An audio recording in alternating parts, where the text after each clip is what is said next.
i35equipment.com. Today we're in the Caterpillar 926M wheel loader. Going to be showing you how to use the hydraulic quick attach system. Your first step, you got it running, ready to go. Hydraulic lock is off. Parking brake is currently on in this machine though. We're just going to curl that bucket all the way back.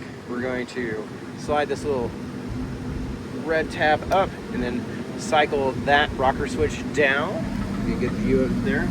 And you're going to continue to curl the bucket back. That's going to release the pins. And then when you uncurl, guys, zoom in here so you can see it actually unhook. Maybe that's too far in. See it unhook. There we go. We're currently unhooked. Going to release that parking brake so we have a little room to roll back.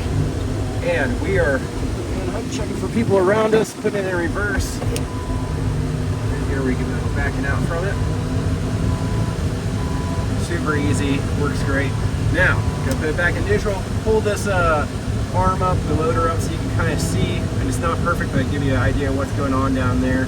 So what's happening first is you would be scooping underneath the hooks of your fork-piston bucket with that top pin, and then when you're ready to latch on, you'd have it in a full curl. You would then hit this button to engage the hydraulic quick attach and pin it back on with the lower pins. Do hope that video is beneficial to you. We're going to go ahead and hook it back up.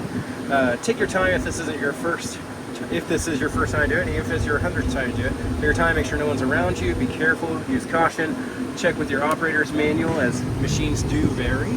But we do hope this video is beneficial to you. It gives you an idea of what you should be doing when you're hooking up your quick attach. Here we go. Just coming back up to it. See these two yellow triangles on either side. I'll zoom in. There's one right there.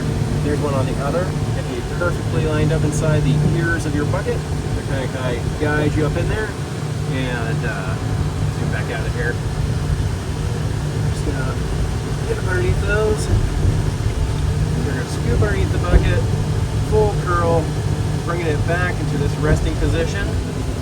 The next step is again to latch in.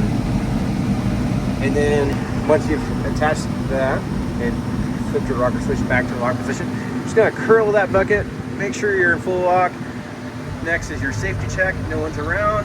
So now you're going to check to make sure the bucket's actually is tight and there's no play. And there we go, ready to go. Do hope that video is beneficial to you. If you're in the market for used heavy equipment, you can always see our full up-to-date inventory online at i35equipment.com. Thanks for watching. I hope you have a wonderful day.